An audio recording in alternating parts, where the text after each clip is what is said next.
todos, buenas noches. Sé que habrán tenido un duro día de trabajo y ya es tarde. Espero que sea amena la plática para ustedes y que podamos tener un tiempito de preguntas. Como me dieron una hora, me excedí un poquito en tiempo, en cantidad de diapositivas. Espero que, les digo, no les sea muy tediosa. Fíjense que de bienestar animal y calidad de carne, hace 25 años la doctora Lee me pidió hablar, porque para ella solamente el hecho de hablar de bienestar animal parecía que no le estaba surtiendo efecto en atraer a gente que se dedicara a esto, y me pidió que lo hiciera desde un punto de vista económico para que los productores se dieran cuenta de las pérdidas que podían tener. Entonces llevo 25 años hablando de bienestar animal y calidad de carne. Desde entonces las investigaciones a nivel mundial han crecido de forma exponencial año tras año. Hace por lo menos 15 años estuvimos el doctor Danilo y yo haciendo un sabático en Inglaterra, y ya era prometedor la cantidad de gente que se dedicaba al bienestar animal. De hecho, soy consciente que productores, ganaderos, industriales, gobierno, todo el mundo ha puesto mucho interés en proveer de bienestar animal, sobre todo lo que son los animales de producción, que son a lo que nosotros nos dedicamos.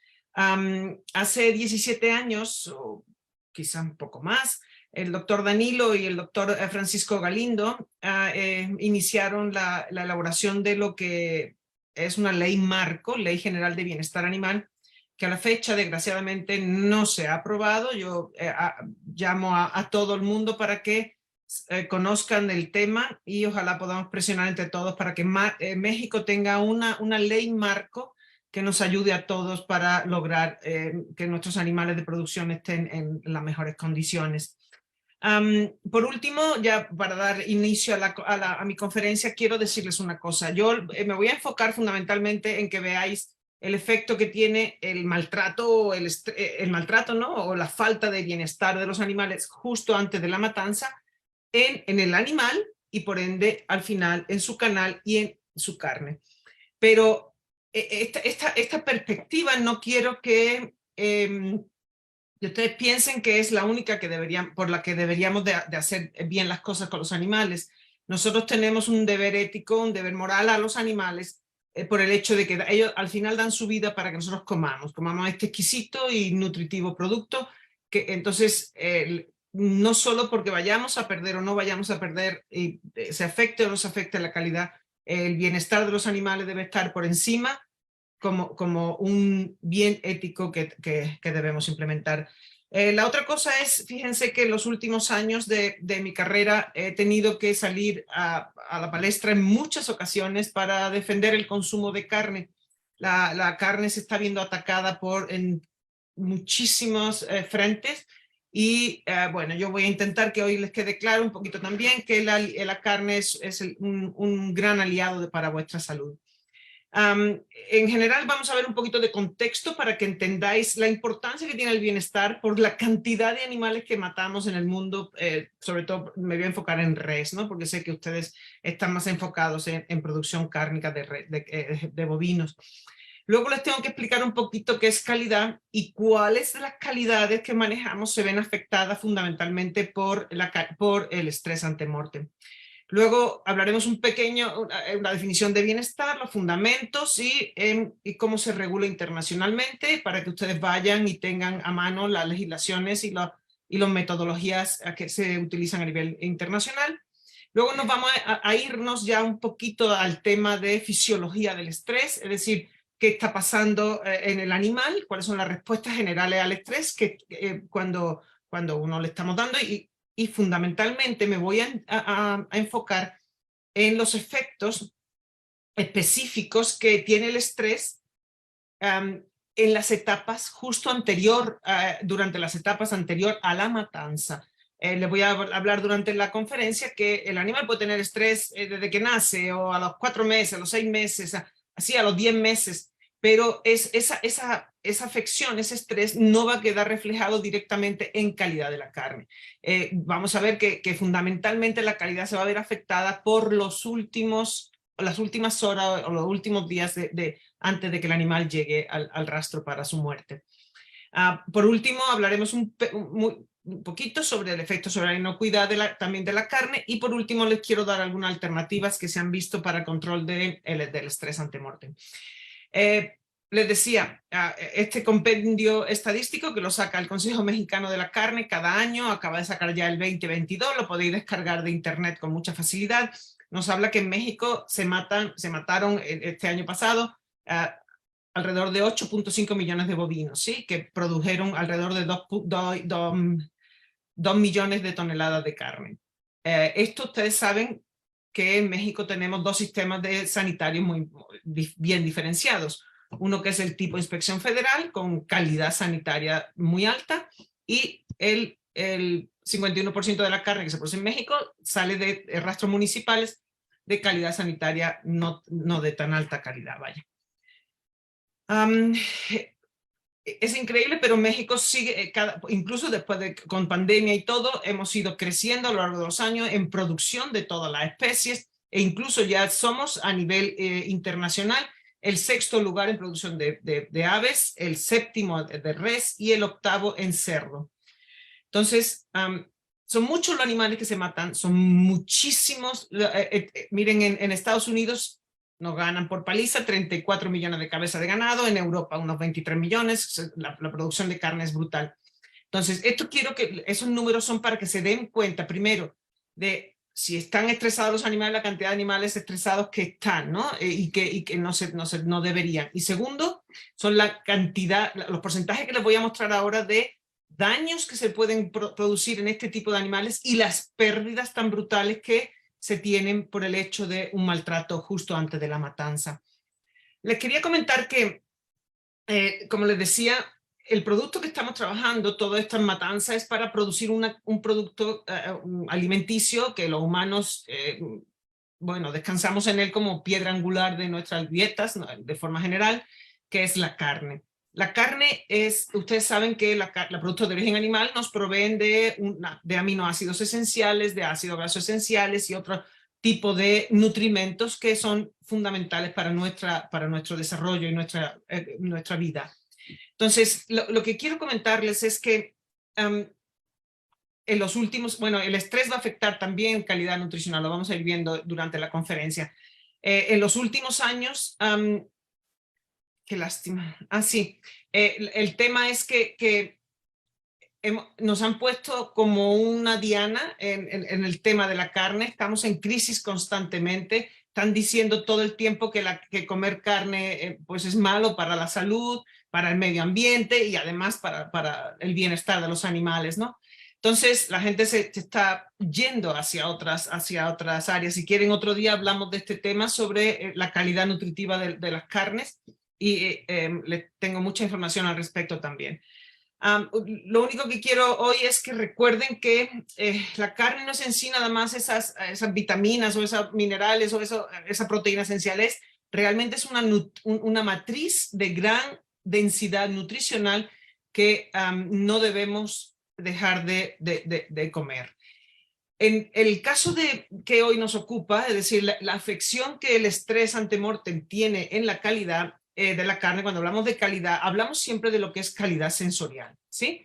Es decir, el efecto del estrés ante-mortem fundamentalmente lo que va a hacer es cambiar algunos de los aspectos sensoriales de la carne, como son el color, la jugosidad e incluso la textura, ¿sí? A lo mejor la suavidad también la cambia, pero no es la suavidad el factor principal que se cambia con el estrés. Si nosotros vemos los factores que de forma general afectan a la calidad de la carne, no sé si ustedes conocen que genéticamente prácticamente siempre todos los músculos de cualquier Bos indicus en las mismas condiciones va a ser más dura la carne que los del Bos taurus, ¿sí? Eso ustedes saben a qué me refiero, ¿no? Los Bos taurus son los que tienen mucha jiba, y en función también del tamaño de la jiba está muy interesante la correlación con suavidad. El sexo, los machos sin castrar van a ser siempre más duros que hembras o machos castrados. La edad del animal influye de forma significativa en la solubilidad del colágeno y por lo tanto al final también influye en la suavidad de la carne. Hay los promotores de crecimiento, saben que también siempre al final acaban afectando y disminuyendo la calidad del producto final. Y muchos más factores. Esto lo hablamos siempre en el posgrado de Ciencia de la Carne de la Facultad de Veterinaria, y hablamos de todo esto largo y tendido con montones de investigaciones. Pero lo que nos ocupa hoy es cómo afecta el estrés antemortem efectivamente a esa calidad sensorial del producto, ¿sí? Entonces empezamos hablando de bienestar. El bienestar animal tiene como objetivo principal, lo que les digo, hay mantener la dignidad y el respeto por los animales. Ya se los he dicho desde el inicio.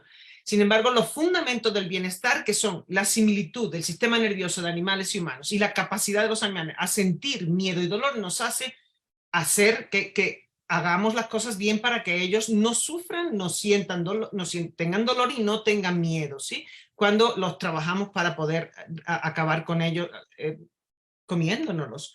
Como la gente siempre dice que mal que diga matanza, yo les voy a decir que es obligatorio decir matanza porque sacrificio significa otra cosa. Y además no nos podemos poner muy mal porque al final no nos comemos los animales, ¿sí? Entonces, fíjense, aquí les tengo una diapositiva, si votan, si pudiéramos tener una cosita esta, ¿cómo se llama? Una encuesta aquí digital, sería muy interesante ver vuestras respuestas. De estas 4 imágenes, ¿por cuál votarían ustedes que sería el cerebro de un humano? Se sabe que vayan haciendo sus apuestas y ahora les pongo cuál es cuál. Nosotros vemos aquí que se sabe, perdón, científicamente que el sistema nervioso de animales y hombres comparten estructuras, vías, mediadores químicos, receptores periféricos, etcétera, etcétera. Si son prácticamente similares. Por lo tanto, los animales sabemos que sienten el miedo, que pueden tener dolor, todo ese tipo, eso es normal.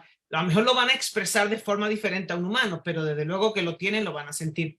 Aquí les pongo lo que son. Este es el de bovino, el de humano, el de ovino y el de cerdo. Si lo ven, no sé si acertaron todos cuál era, pero sí, como ven son bastante similares. Una cosa importantísima es que ustedes deben conocer a los animales. Recuerden lo que siempre, bueno, yo siempre se los digo cuando voy a una industria.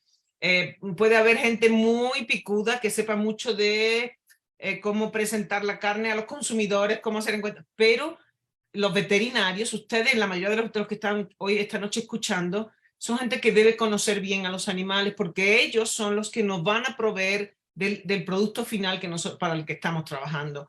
Si ustedes saben, de forma general, los animales ven muy bien con sus ojos hasta atrás, lo que le llamamos la visión monocular. Es decir, llegan a ver prácticamente solo una zona ciega que aquí se la muestro detrás de la parte trasera del animal.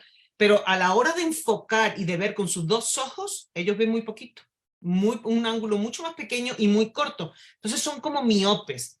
También les voy a decir todo esto rapidísimo para que entiendan cómo se tienen que trabajar luego ellos para que no sufran. Ustedes tienen que conocerlos bien, ¿no? Entonces ellos ven como borrosos, te digo miopes, 1 metro y pico y ya no ven prácticamente las cosas con claridad.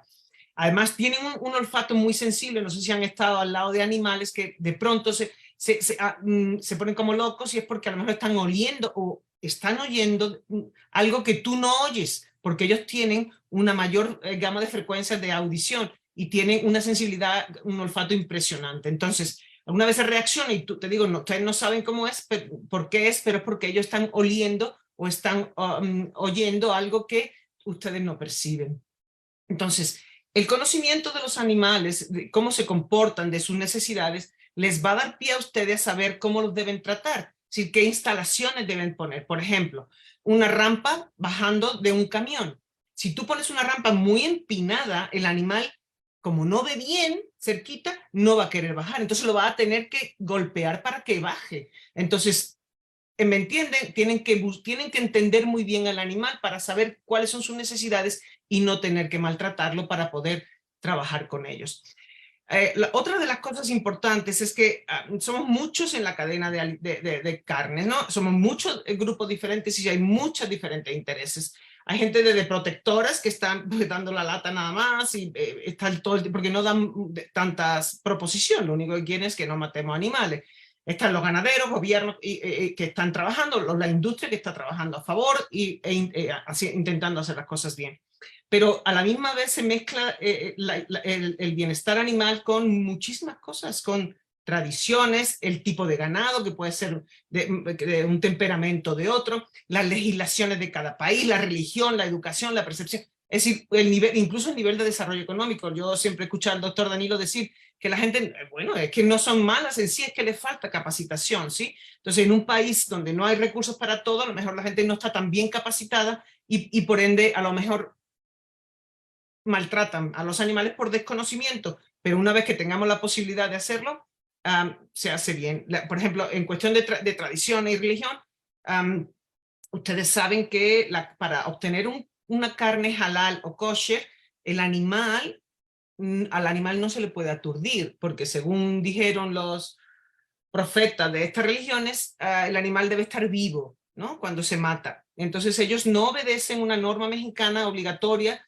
que es la 033, que es la que obliga a aturdir a los animales antes de matarlos para que no sufran. Entonces hay muchas cuestiones alrededor de la importancia que tiene el bienestar animal en nuestras sociedades. Pero hay una cosa importante, es verdad que el público, si nosotros explicamos bien las cosas, son los que realmente nos ayudan a impulsar una mejora a estos bienestar. Y así ha sido durante años, vaya. Ha sido al final la gente que le dice a McDonald's, oye, yo no te voy a comprar carne si no procuras venderme una carne que venga de unos animales que hayan tenido una certificación en bienestar animal. Y entonces así empezaron las cosas por el interés del público en general. Fíjense, la falta de bienestar animal en general, fíjense, en algunos de los países, les voy a mostrar a lo largo de la conferencia algunos de estos datos, pero para que puedan empezar esta diapositiva, la tomamos nosotros en los rastros y es impactante y la hemos visto en miles y miles y miles de canales a lo largo de, no solo aquí en México, en otros países del mundo también. Los mismos fallos, los mismos errores en los rastros, en la forma de hacer las cosas. Fíjense, en Brasil, entre el 84 y el 92% de las canales de res tiene hematomas. En Uruguay el 60%. En Chile, aquí el 20% nada más. Sin embargo, si eran vacas mayores, tenían hasta casi el 100% tenía hematomas en ellos. En México, el doctor Danilo levantó una investigación por todo el país y averiguó que el 72% de las canales tenían hematomas, y desde pequeñas hasta medianas y un gran porcentaje también grandes. Esto representa alrededor, fíjense, de 2 kilos por animal, ¿sí? Oh, perdón, aquí está 2 kilos of meat, me quedé a la mitad traduciendo. Las pérdidas de peso pueden ser por maltrato antes también, o por maltrato, ahorita les voy a enseñar esto específicamente, de entre el 5 y el 20%. Hay mortalidades por maltrato también, antes de matanza, del 1 al 2%, y efectivamente afecciones en la calidad de la carne de forma importante, cuyo también les voy a mostrar muchos datos. Hay diferentes pérdidas y cálculos que se han hecho por investigadores y por industrias. Alrededor, por ejemplo, en México se perdía por carne oscura alrededor de 450 pesos por cabeza. Esos son unos datos, ahorita les voy a mostrar otros. La otra cosa es la importancia que ya los consumidores le están dando a nivel internacional. Es decir, Europa, por ejemplo, que siempre han sido los más avanzados en esta parte, ellos empezaron a delimitar todo. En Inglaterra fueron los pioneros en esta área de bienestar, aparte de la doctora Temple Grandin, desde luego, en Estados Unidos. Por ejemplo, una encuesta que hubo en 2015 con casi 30.000 personas de los 28 estados de la Unión Europea.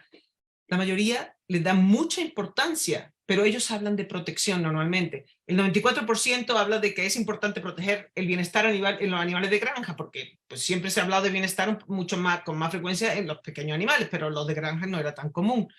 El 82% cree en protección de animales y su bienestar. Y muchos de ellos, casi el 60%, están dispuestos a pagar más por un producto que venga de animales que tienen bienestar animal. Entonces, Velarde y Dalmau son investigadores del IRTA de Gerona, en España. Ellos ya han escrito y han dicho que es cierto, que es verdad, son los minoristas los que empiezan a presionar para que haya cambios en las granjas, porque si no, no les compra a la gente el producto, si no acaban teniendo bienestar en ellos. Por ejemplo, una encuesta de esta organización que es una ONG, The World Animal Protection, hace poquito entrevistó a 2.000 personas en Brasil, en Chile, en Colombia, en México, para saber el grado de conocimiento que la gente tenía alrededor de lo que era el bienestar y todo eso. Y en general, fíjense, el 94% de los mexicanos que entrevistaron, o el 92% de los colombianos, prácticamente igual, ellos decían que los animales que tienen bienestar animal tienen una mejor calidad de producto final, ¿sí? Y en general, un gran porcentaje de ellos, más de la mitad siempre, tenían una noción más o menos de lo que eran las buenas prácticas de crianza, transporte y sacrificio, porque ese sacrificio lo ponen en todos lados y así utilizan la palabra. Entonces la gente cada vez está más concienciada, ¿sí? Nosotros como veterinarios tenemos claro, como ha dicho Marco al inicio, que es un área de vital importancia en nuestro trabajo. Genaro Miranda de la Lama es un investigador mexicano que ya se fue a otro país a vivir, pero también ha trabajado mucho en esta área. Él trabajaba en la UAM y ha relacionado en algunas encuestas que ha hecho también el bienestar animal con el interés de compra de la gente. Y él trabaja en México, no ha trabajado aquí, y dice que el 68% de los encuestados pagaría por un producto certificado en bienestar animal. Del dicho al hecho luego hay mucho trecho, ¿no? Como dicen, a lo mejor después no estaríamos tan dispuestos a pagar, pero en general decimos que sí que estamos dispuestos. Les quería comentar que si ustedes quieren saber un poquito más quién legisla y quién empezó a dar las directrices al respecto, fue la organización internacional, la OIE, que se llamaba antes, ahora se llama Organización Mundial de Sanidad Animal, o la OMSA, es la que ha tenido el liderazgo en los países miembros. Le encargaron a ellos que elaboraran recomendaciones y directrices del bienestar animal, para garantizar no solo la inocuidad, que por supuesto, sino también mejorar el bienestar animal, todo siempre usando bases científicas. Desde el plan 2001-2005, el bienestar animal ha sido identificado como una prioridad del plan estratégico de la OMSA, no de la OIE ya. Específicamente, ellos trabajaron en el capítulo 7, que es el de bienestar de los animales. Se pueden meter, está todo en internet, y en cada uno de estos capítulos, el 7.1, el 7.2, el 7.8, hay recomendaciones específicas sobre cómo se ha de tratar a los animales, cómo se ha de cuidar, cómo se ha de proveer del bienestar a los animales. Ellos no son los únicos que han hecho este tipo de directrices. Ya muchísima gente en la industria ha tomado cartas en el asunto, y pues desde el AMI, el Instituto Americano de la Carne, instituciones ya que son particulares como empresas privadas y la FDA, la USDA, etcétera, etcétera. Montones de lugares. Pueden irse ustedes a buscar esto que les estoy mostrando aquí, certificaciones para que en sus granjas vaya un auditor y pueda expresar con ustedes y pueda darles la auditoría, o pueda darle la certificación al respecto del bienestar animal. Bueno, si empezamos a hablar un poquito ya sobre el estrés ante-mortem, porque les digo que yo les comentaba que los animales pueden sufrir estrés a lo largo de toda su vida, pero lo que a nosotros nos concierne y donde el impacto más grande que va a tener en la calidad de la carne es el estrés ante-mortem. Por eso directamente le llamamos así. Es realmente todos los pasos previos que el animal tiene que pasar en los últimos días previo a la matanza. Es un gran desestabilizador del animal, ¿sí? Lo primero que tenemos que hacer con los animales, ustedes lo saben bien, es el ayuno. Y eso ya es un motivo de estrés. Imagínense ustedes si no los he dejado comer porque se han tenido que poner a escucharme, estarán todos bastante nerviositos ya. Entonces, ayunar es tremendo, tremendo el estrés que el organismo empieza a tener cuando realmente lo privas de comida y de agua. De agua no hay que privarlo normalmente, ¿no? Siempre hay que tener agua hasta el final, antes que el animal muera. Pero se le reduce, o el tiempo de transporte, si no tienen acceso, pues pasan sed también. Luego, un manejo al que no están acostumbrados, es decir, un mucho mayor contacto. Tienen que sacarlos de sus corrales, meterlos a un camión, luego viene el transporte. En todo ese traslado puede haber ya un cambio en sus estructuras sociales, ya hay separación, ya hay mezclas, y al final todo bajo unas condiciones del entorno, como condiciones climáticas a las que a lo mejor no estaban acostumbrados, o que se incrementan metido en un camión. El calor es mucho peor, ¿no? Entonces les voy a mostrar aquí un vídeo estaba entrenando yo a unos, esto lo hacían, no se pueden hacer una idea, el ruido Ellos además que se creían que haciendo ese ruido iba a ser mucho más interesante para los animales, ¿sí? ¿Me permiten un segundito? ¿Puedes parar eso un segundo? Bien. Entonces, esto estaban metiendo los animales en un camión y para ellos era muy simpático ir dando golpes por toda esta barda, por todas estas paredes y haciendo ruido para que los animales entraran. Los animales entraban con un estrés brutal. Entonces les enseñé a nada más caminar en sentido contrario y los animales iban avanzando. ¿Ve?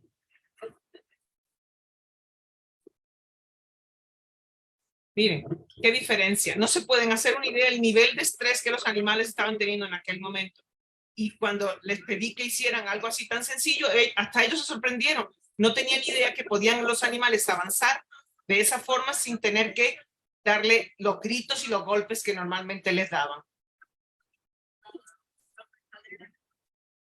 Muy bien. El segundo, el otro estresor más importante que tienen es el transporte. El doctor Danilo lo podéis invitar y le va a hablar horas y horas sobre los diferentes espacios, bueno, todo lo que ocurre en el transporte de un animal. El doctor Genaro de la Lama ha hecho, la doctora Marcela Valadez, también de ahí en Querétaro ha hecho ella investigaciones interesantísimas sobre el transporte, también la pueden llamar para que les hable sobre ello. Ellas son los que más saben de esta área también ya. Entonces, luego llega a lo que llamamos corral de descanso. Fíjense, en un rastro, el rastro, lo importante es lo que está dentro, todo el equipo, todo lo que es para la matanza del animal. Entonces, como que el rastro no pone demasiado empeño o cuidado de forma, eso lo hemos visto en los rastros del país, en diseñar unos corrales que teóricamente tienen que ser de descanso apropiados para los animales. O sea, aprendimos nosotros hace muchos años que en otros países del mundo estos lugares les llaman los corrales del infierno, casi casi, porque ahí los animales realmente sufren mucho. De hecho, la doctora Grandi, si ustedes saben, y hay muchas recomendaciones ya científicas que los animales no deben quedarse ahí demasiado tiempo, porque ese no es un lugar donde lo pasan bien. No crean que están ahí descansando felices para ser matados. No, ahí están sufriendo también. Entonces, el manejo desde que bajan del camión hasta que están aquí, incluso el tipo haciendo esto que está haciendo, lavando o bañándolos, eso tiene que tener cuidado porque todo le puede provocar estrés. Recuerden que le llamamos matanza y no sacrificio, porque el sacrificio es un ritual religioso que se hace para, pues eso, con otro tipo de animales que no son los nuestros comercialmente. Nosotros lo que tenemos que hacer primero es aturdir al animal para que ya no sufra el resto del proceso de matanza. Es evidente que el estrés lo que va a hacer es perturbar esa homeostasis, que el animal, él está en su ambiente, tiene todas sus variables constantes, de forma normal, pero el estrés empieza a perturbar todo lo que fisiológicamente el animal tiene por dentro, ¿no? Entonces se activa lo que es la respuesta adaptativa para restaurar ese equilibrio. Eso es toda esta parte de perturbar y la consecuente activación de una respuesta para equilibrar otra vez, son las fases del estrés, ¿sí? Miren, las respuestas normalmente que el animal va a tener son respuestas inespecíficas, que van a variar de animal en animal porque cada uno percibe los factores de estrés de forma diferente y además coordina su respuesta en función a lo que precisamente la respuesta está modulada dependiendo de la edad, la genética, el estado fisiológico y lo que el animal haya tenido de experiencia pasada, el aprendizaje que ha ido adquiriendo. Entonces, las respuestas no son todas uniformes, así, son inespecíficas. Pero en general hay 4 que podemos nombrar que son. Los animales van a sentir todos miedo, van a tener deshidratación y hambre por el ayuno, se va a incrementar de forma para todos por igual prácticamente la actividad física y la fatiga y van a tener heridas, ¿sí? Y si esto no se resuelve al final, el animal va a tener un estrés que también ya se sabe que es psicológico. Aquí les dejo un artículo en una revista de divulgación mexicana, que todo el mundo, que todos conocemos, los que estamos en el área, donde habla muy bonito sobre la fisiología del dolor y el bienestar de los animales de granja, ¿sí? Por estos doctores que están ahí, han hecho ese trabajo y los animo a que si quieren saber más, la busquen.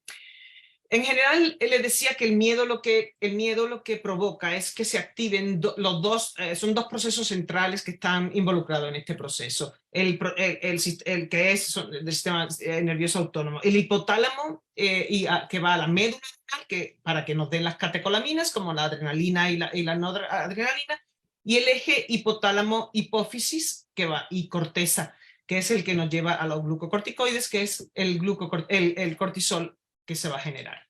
Ahora, esos compuestos ya en el organismo del animal van a ayudar a generar las tres fases que llamamos el síndrome general de adaptación, que se desencadena por factores estresantes, ¿no? En la fase 1, el animal con el eje simpático adrenal, en la fase de reactividad que se llama, es la fase de alarma, en la que el animal o va a pelear o va a huir de forma general. Y para eso requiere una serie de mecanismos fisiológicos que ahorita se los voy a contar también, como vasodilatación, glucólisis, etc. En la fase de resistencia es el eje adrenocortical, que es el que ya se provoca cuando ya hay habituación de ese estrés. El estrés continúa, y entonces el animal ya tiene siempre niveles altos de cortisol en su organismo, y el animal se sigue adaptando, y para eso requiere una gluconeogénesis, pero el animal empieza con problemas de inmunodepresión. Si el estrés sigue insistiendo en el animal se agota y ya patológicamente llega con problemas de patología a muerte o enfermedad, y ya el animal ya no puede responder ante ese estrés, ya le ganó. En esta respuesta autonómica, esta respuesta inicia realmente cuando el animal empieza a tener el contacto con el humano, y normalmente él mismo requiere una respuesta rápida. Entonces hay cambios fisiológicos y cambios de comportamiento. Los fisiológicos van a ser la taquicardia, el aumento para respirar con más intensidad, aumenta la temperatura corporal, se redistribuye el volumen sanguíneo y se va todo donde se necesita, que es o para la huir o para responder al cerebro o al músculo esquelético, y se va de los demás partes del organismo, de las más vísceras o sistemas. Entonces también el animal en su comportamiento empieza a estar más alerta, ya llega a estar o inmóvil o se queda inmóvil, o es más agresivo para huir o también, perdón, para huye o evita al agresor o al factor estresante. Como les decía, esta respuesta fisiológica al miedo son normalmente cambios en el metabolismo energético, y las catecolaminas van a hacer que se activen los procesos de lipólisis, proteólisis, glucogenólisis en el músculo. ¿Por qué? Porque lo que buscan es tener energía suficiente para dar la respuesta inicial, ¿no? Y también van a procurar que en el hígado se vaya generando más glucógeno para que vaya al músculo. Igual los glucocorticoides de forma general amplifican la movilización de la energía que es inducida por estas catecolaminas, moderan también la demanda de glucosa por parte de otros tejidos donde no la necesitan en ese momento, y estimula también la génesis del glucógeno hepático. El efecto del miedo en la carne específicamente es que el animal acaba agotando sus reservas de glucógeno. Todavía el animal está vivo, ¿sí? Y tiene miedo, y todavía si en ese momento no lo matamos, se puede recuperar. ¿Por qué? Porque el glucógeno normal en el músculo está entre 75 y 120 nanomoles por kilogramo. Si se desgasta ese glucógeno por el estrés que el animal tiene, y llega a un 45-57 milimoles, por kilogramo, no vamos a alcanzar un pH adecuado de la carne, y la carne se va a quedar en lo que ya les introduzco como el efecto más importante que tiene el estrés, que es el corte oscuro. Lo que le llaman dark cutters, en inglés es un defecto muy generalizado que todavía en los supers de todo México, yo estoy harta de verlo, me parece increíble que vendan la carne con ese color, porque además son animales bien estresados, a los que no les llega el glucógeno y no lo dejan recuperarse, o los maltratan súper mal en el rastro, entonces acaban gastando su glucógeno. Ahorita les voy a explicar cómo afecta y por qué acaba teniendo un pH alto, que va a afectar la suavidad, el potencial de maduración, el color y la capacidad de retención de agua. Por otro lado, les decía que el estrés, bueno, por ejemplo, tenemos que ayunarlos, entonces el ayuno va a causarles deshidratación y hambre. En general es muy común que los animales acaben teniendo hasta 24 horas de ayuno. Eso es fatal para los animales, ¿sí? Muy mal. De hecho, incluso si los transportas ya lejos y tal, porque hoy en día la mayoría de los corrales de engorda están cerquita de rastros, o incluso hay rastros que están dentro de los corrales y los animales caminan. Entonces, es menos tiempo de ayuno, pero los que tienen que recogerlos, llevarlos hasta el rastro y tal, a lo mejor se pasan muchas horas. Un ayuno normalmente prolongado ya empieza no solo que va a afectarnos al final al animal, sino que ya es una pérdida de peso directa. Las 12 primeras horas, porque la orina y la heces se van saliendo, ¿no? Y entonces el animal va perdiendo peso. Pero después de 24 y 48 horas, el animal ya desgasta músculo y hay catabolismo tisular y hay deshidratación y acaba en consecuencia de pérdida de peso de la canal. Acaba también la canal siendo menos jugosa y otra vez tenemos carne con corte oscuro, que se llama. Se recomienda que los ayunos no sean nunca mayores a 8 horas en total, desde que lo dejas hasta que matas al animal.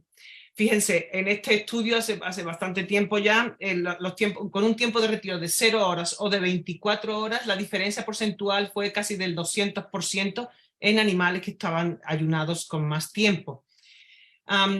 La otra actividad importante que ocurre antes es que el animal acaba teniendo demasiada actividad física que no había tenido en su vida, subir, bajar del camión, caminar por aquí, por pasillos y tal y tal. Entonces, todo ese tiempo, ese manejo, el animal está gastando y ya recuerden que ya está ayunado, ya no va a recuperar, si no puede hacer tanto glucógeno como él quisiera porque ya no está comiendo.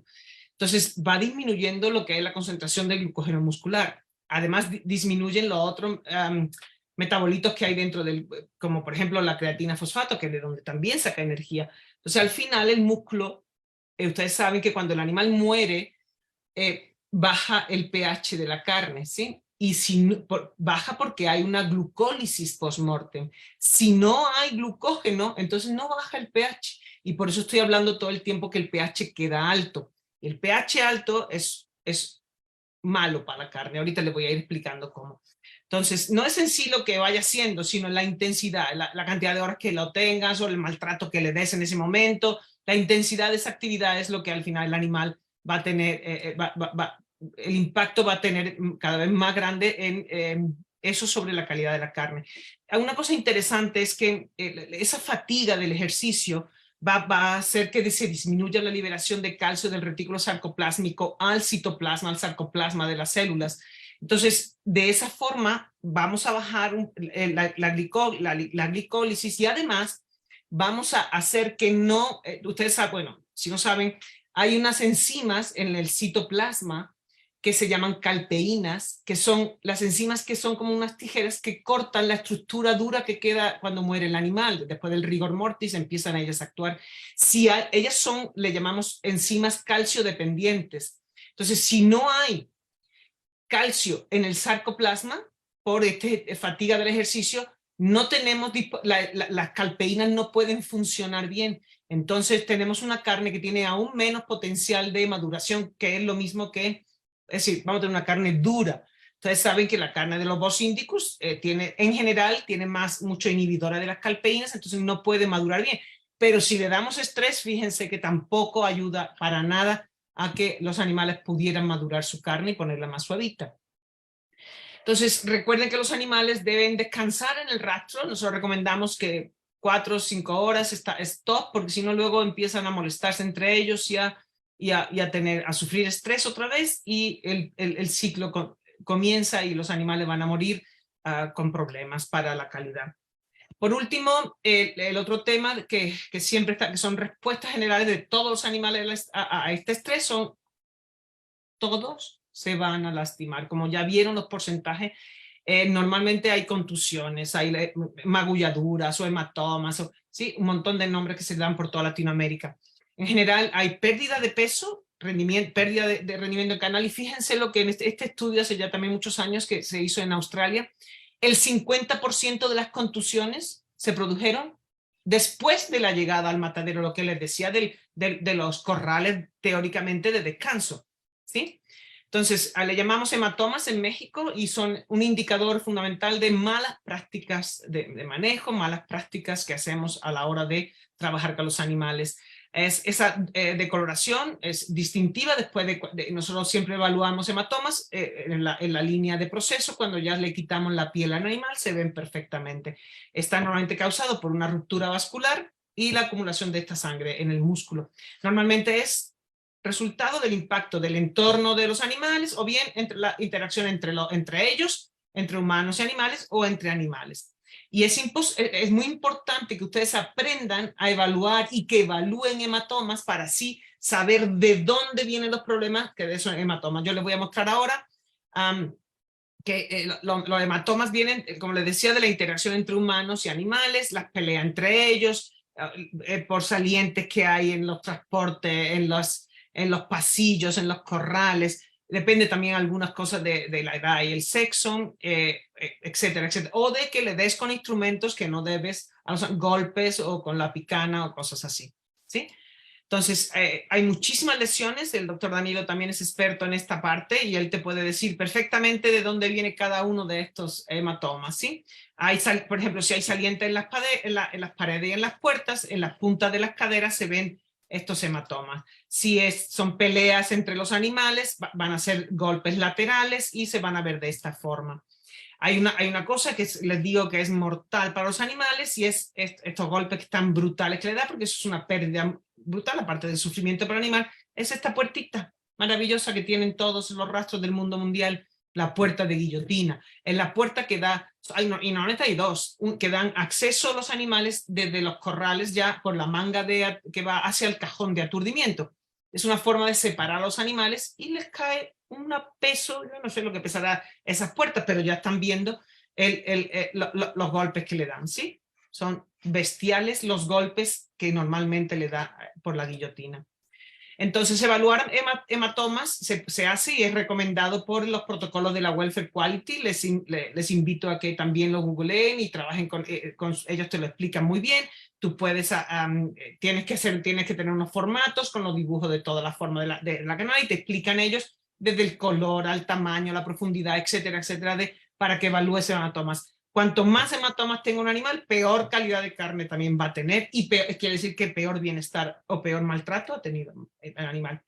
Fíjense, el impacto económico de los hematomas viene dado por varias cosas. Uno, esa parte va a estar llena de microorganismos. Tú tienes que recortar y eso va a consumir tiempo y aumenta costos de mano de obra. En Uruguay hace muy poquito hicieron un estimado de $8 millones al año por esto. En uno de los rastros. Aquí les pongo algunas de las investigaciones que se han hecho también con porcentajes de canales con hematomas. En este caso, fíjense, 92, en México también. El doctor Daniel había sacado 72, ya en los últimos años incluso más todavía. Entonces, hay una solución siempre. Formen a su personal. Por favor, capacítenlos. No solo que vengan a auditar, sino que tengan gente que realmente sepa del tema de bienestar y que ellos eduquen y capaciten a la gente que maneja los animales para que no los hagan sufrir, ¿sí? Porque si no las pérdidas son enormes. Voy a hablar ahora muy rápidamente otra vez de los 3 procesos fundamentales que hay ante mortem, que son el transporte, el manejo y la muerte, como eventos que realmente están afectando a la calidad de la carne final, ¿sí? En el transporte, ustedes saben que siempre dice todo el mundo que es lo que más afecta a los animales, ¿no? Los transportes, afortunadamente digo, hoy en día en México tenemos animales que caminan adentro del rastro y eso es bueno, eso es muy bueno. Normalmente un transporte pues depende del lugar, pero el animal puede estar de 2 a 8 a 10 horas, ¿no? Bueno, si los tienes que transportar bueno, también vienen por ejemplo, Marcela hizo estudios y los animales vienen desde Mérida o desde Campeche al centro del país. Pueden estar 18, 20, 25 horas en el transporte sin que los bajen, sin que les den agua, sin que nada. Entonces, el transporte, y eso, y al ratito, bueno, a lo mejor lo llevan a corrales para terminar, pero son unas condiciones pésimas. Fíjense, de 1 hora de tránsito, esta diapositiva es del doctor Danilo también, él la tomó de alguien también más que le dio permiso. Ay, perdón. Si un animal está 1 hora en tránsito, puede llegar a perder 2%, ¿sí? En un momentito se recupera. Pero si va de 2 a 8 horas, ya fíjense lo que van aumentando la merma, el porcentaje de merma y el tiempo que se necesita para recuperar esa merma. Esto es un dineral. Eso, todos los que saben que esto del transporte me estoy refiriendo a cuando el animal viene de las praderas, los potreros y van a un corral de engorda, porque eso es lo que normalmente le damos tiempo a recuperarse. En el rastro no tendrían tiempo. Imagínense, si esto pasa, en el rastro no tendría tiempo de recuperarse. Entonces el pH va a quedar muy alto y la carne te va a salir como corte oscuro, ¿sí? Ahora, otro estudio, por ejemplo, igual, de 300 kilómetros o casi 1000 kilómetros. Con 1000 kilómetros la pérdida por animal fue de casi 30% de su peso, ¿sí? Las condiciones de transporte son, esto es que no podemos pararnos en cada uno de estos efectos porque yo creo que ya es, ya casi termino, fíjense, bueno, hay mayor cantidad de hematomas y el espacio es más pequeño, sí, aumenta la frecuencia cardíaca, el animal está mucho peor en condiciones de más estrechez en el transporte. En los corrales del rastro un poquito ya les he hablado, les he dicho que hay países que llegan y los matan el mismo día. Aquí antes obligaba a que estuvieran 24 horas, ahora la ley obliga a que estén 8. Nosotros no recomendamos, ni la ciencia tampoco recomienda más de 3 o 4 horas, que el animal se recupera con aguas, recupera su glucógeno y lo pueden matar con más tranquilidad. Entonces lo ideal sea que en ese momento se rehidraten y descansen, ¿sí? Pero si no, si se queda mucho tiempo, de veras que es fatal para los animales. Entonces, en los corrales de descanso, si hay mucho ruido, si están intranquilos, pueden haber más hematomas. Es decir, recuerden lo que le he dicho, no es el mejor lugar para ellos, cuanto menos tiempo mejor. Por ejemplo, en cuestión del manejo, nosotros sabemos que lavar aquí es obligatorio, que le caen las duchas. Sí, es importante desde el punto de vista de que entre los animales con menos suciedad y más asegurarnos la calidad sanitaria del producto final. Sin embargo, ha habido estudios en los que dicen que en ovinos se vio que cuantas más veces lavaban al animal, más alto era el pH, es decir, les provoca estrés, aunque aquí hemos visto que normalmente refrescan los animales, lo toman bien. Si tú no le das el agua con presión y que le duela hacia los ojos, la respuesta es favorable. Bueno, ustedes saben que arreadores eléctricos cero, eso no se debe usar en los animales, afecta negativamente tanto la capacidad de retención de agua como la aceptabilidad del consumidor, y aunque no haya tanta afección sobre la suavidad, es un tema ético que no se debe usar, ¿sí? Por último, quiero hablarles rapidísimamente del aturdimiento, nada más. Recuerden que los animales tienen una forma tienen diferentes cabezas y hay que hacerlo bien para que desactivar el cerebro de forma efectiva. Entonces, llamamos aturdimiento y no insensibilización, porque no solo queremos que los animales se queden insensibles, sino que también se queden inconscientes. Entonces, tenemos que hacerlo de forma rápida para que el animal no se despierte, porque si lo haces mal, no rápido, lo tienes que hacer rápido para que el animal no sufra, pero además lo tienes que hacer de forma que el desangrado sea entre 10 y 15 segundos, porque si no el animal puede llegar a recuperar conciencia, ¿sí? Entonces debemos hacer una muerte efectiva para que el animal no sufra y no tengamos también problemas en calidad. Las consecuencias finales de todo esto que hemos venido hablando es fundamentalmente los hematomas, los recortes, las pérdidas de peso y el corte oscuro. Les decía, en los bovinos, normalmente son animales resistentes, si tú le das un estrés cañón, duro, duradero que se llama, van a agotar ese glucógeno antes de morir. Entonces hay lo que le llamamos una glucólisis post-mortem limitada, que hay una pequeña bajada de pH, es muy pequeña, el pH no sube, por supuesto, pero tampoco baja como debería bajar. Entonces, el corte oscuro se queda con una gran retención de agua y de este color, que les digo que es muy común verlo en muchos lugares. Este pH tan alto con el que el animal termina, de mayor de 6, favorece el crecimiento de microorganismos.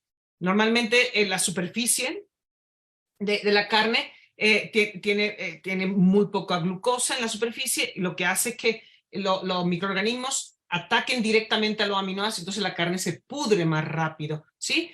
Con 10 elevado a 6 ya tenemos un producto que está podrido.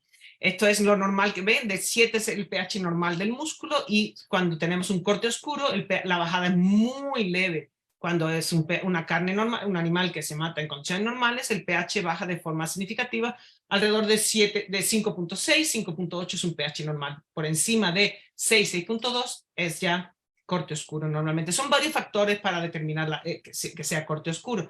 En general, la frecuencia, aquí le llaman DFD porque así le llamaban antes, hoy en día se llama corte oscuro nada más. Tanto hembras como machos, cuando los castran, tienen menos incidencia de corte oscuro. Las vaquillas jóvenes y eso tienen más incidencia normalmente de corte oscuro. Bueno, ya nada más, esto era otra vez para mostrarles la cantidad de millones de dólares que a lo largo del tiempo se van perdiendo cada año van aumentando.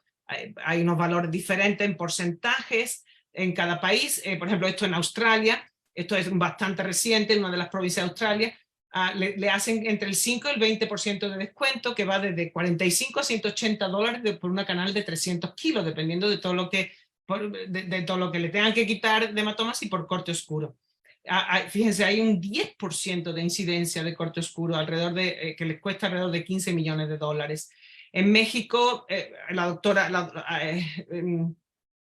Cristina Pérez Linares y Fernando Figueroa en Mexicali han determinado alrededor del 47% de corte oscuro con casi 100, bueno, 80, casi 90 dólares de pérdida por canal. Son cálculos que ellos hicieron en este artículo. Lo que sí es importante es que para determinar que una carne sea corte oscuro se deben cumplir con varias cosas, no solo que el pH esté por ejemplo, hay gente que determina que el pH por encima de 5.8, pero la luminosidad, tú tienes que medir el color de la carne. Si la luminosidad es menor de 40 y la capacidad de retención de agua es menor de 30, no, perdón, esto es el croma. Esto es, la capacidad de retención de agua es muy alta, porque las proteínas se quedan intactas. Entonces, desde el punto de vista de inocuidad, lo que les decía hace un ratito, durante la vida del animal, los animales con estrés son más susceptibles a infecciones. Post-mortem, pues ya lo hemos visto, hemorragias, contusiones, etcétera, ¿sí? Esto es, fíjense, me encanta esta fotografía porque ella está envasada la carne y todo esto es en otro país, no es en México, donde no decomisan la carne con los hematomas. Está tremendo, tremendo, y lo tenían en el supermercado, vaya.